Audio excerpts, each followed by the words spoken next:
a year, you would be like, why are you feeling like this? Tell me. And I'm just like, I don't know. I don't know what I'm feeling. Like, I don't know.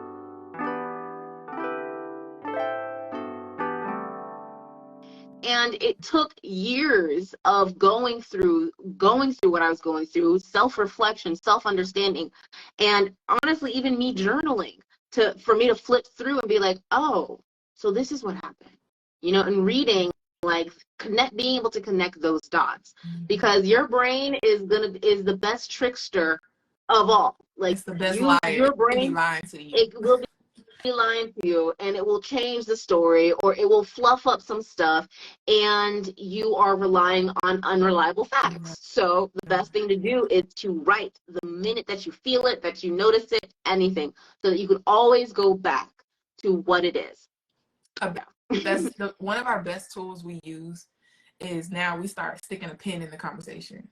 If we're triggered and things and emotions get high, we realize, like, we cannot get to a solution from this frequency. I'm arguing this, and she's arguing this. There's no way we're going to get to the solution from looking right from at the problem. And sticking a pin in it will allow things to calm down, for your brain to connect back to your body, and you're able to kind of calmly and, I guess, in an unfiltered way, you can communicate to your partner, and you can kind of get to the solution much better than communicating with your high emotions. That has been so helpful for us. And, like, we still learning stuff to this day. I think that, us taking that break or breaking up multiple times really helped me be able to take a step away and to know what I feel like at a baseline level. What I mean by that is, like, knowing what it feels like to just do something on my own, and how I feel doing it on my own, or not feeling like I have the expectation to, reach out or to my partner or check in on them. Not in, like, I didn't want to check in on Lauren during our breakup, but when we did break up, we used that time to really focus in on being with ourselves. So maybe we can kind of talk about, like, how we release expectations, because I think there was a point in our relationship where we're just like, we release each other. We release each other from that. I think that was like, let me see. Releasing expectations, from what I can remember, was something as simple as, when do we communicate with each other, and for how often? That was one of the first things we navigated when we first physically separated. And for one, I know that we have the expectations in our relationships. We have the expectation, like, I need to talk to my person sometimes all day, in the morning. It becomes an obligation. Really, like, it feels like an obligation when y'all don't really have nothing to talk about. Like, you really just, you want their presence, but you find yourself arguing more times than not when you're communicating, or you find that it's not fulfilling, that you can probably go be doing something on your own with yourself, by yourself, give this time back to your partner or whatever. Like, from my personal experience, I felt like it was a little bit obligatory for us to be on the phone all the time. So I proposed, like, hey, what if we talk to each other 2 times a day, one in the morning, just checking with each other, and at night. And throughout the day, let's just give ourselves that time to explore and see if we have new hobby interests, see if we have some projects we want to start or do. And that was the biggest help for us. For me, I had a schedule of, like, yoga, doing some physical exercising. A lot of that February time through March and stuff, I had a lot of spiritual things going on and things I needed to release that I would not have done if I didn't have that time for my space. When we're together, it's hard to ask for space, because you want to be around your partner, and sometimes it goes to default. Does that make sense? Like, you're just as a default, you just want to be around your partner and you really don't want to be apart. But it was a benefit for me. I benefited from just exploring what that looks like, to ask for time, to not make it mandatory that we talking to each other all the time. Yeah. I think that one of the first things that we had to do when we entered into this breakup separation space was, we had the space, like after like a week or something of like not talking and like allowing those feelings, initial feelings, to settle, we were able to connect and communicate, like, what does this look like, right?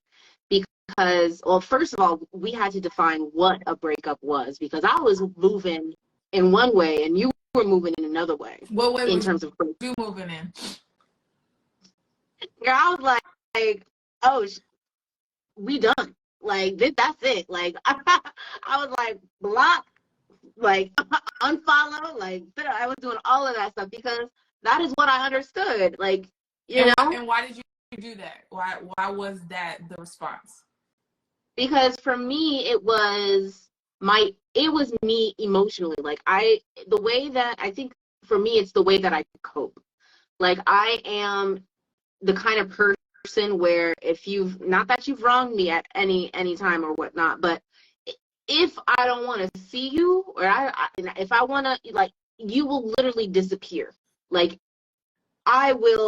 you are ghost, like, so that was a way that to protect yourself. It was, yeah, I was protecting my emotional self, because it hurt. It really did. And that was the way that I moved in that way.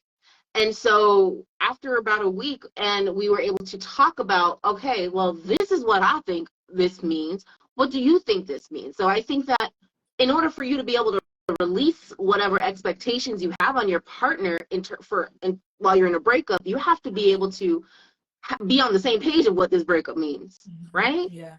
And then from there, communicate, all right, so in this space, what are we doing? Like, what does this mean for us? Because even though we broke up, we were still committed. Like, we knew, like, at the end of the day, like, however long it would take, a year, months, whatever, like, we wanted this to be our end goal. However long that took for us to feed and to nourish and give back to ourselves, however long that took, yeah, we would, eventually come back to each other. I hear this question in my head of like, well, why did y'all break up then? Like, this wasn't a breakup. This ain't the type of breakup I'm used to. It's like, when you're in relationships, you think a relationship's supposed to look like something and feel like something. You have this expectation of a cookie cutter, like, each person actually have an expectation of what it's supposed to look like. And the moment it gets outside of that cookie cutter shape, then you're like, well, what do we do? Like, why? You start questioning stuff, and you don't know where to reach for. And so I think that the maturity level in our relationship, we realize, we have these expectations, but it's not going like that. How do we step up to the plate and make this relationship what we want? Like, no more fairy tales, no more looking at what society thinks it's supposed to look like. No more gender roles. I don't care who talking. We need to make this relationship something that we want. And so why we broke up was we realized that personally we wanted to grow and extend. Personally, this relationship was highlighting and shining lights on all types of holes in our personal selves. And so we're like, I don't want to get it together in front of you and feel triggered and, feel in a way towards you. I would like to step back and allow myself to deal with this in my own pace, at my own time, but I still want this. I'm going to get it together, and I'm going to come back to you correctly. I'm going to come back being able to communicate, hey, these were triggers. When I was acting like this was actually a trigger.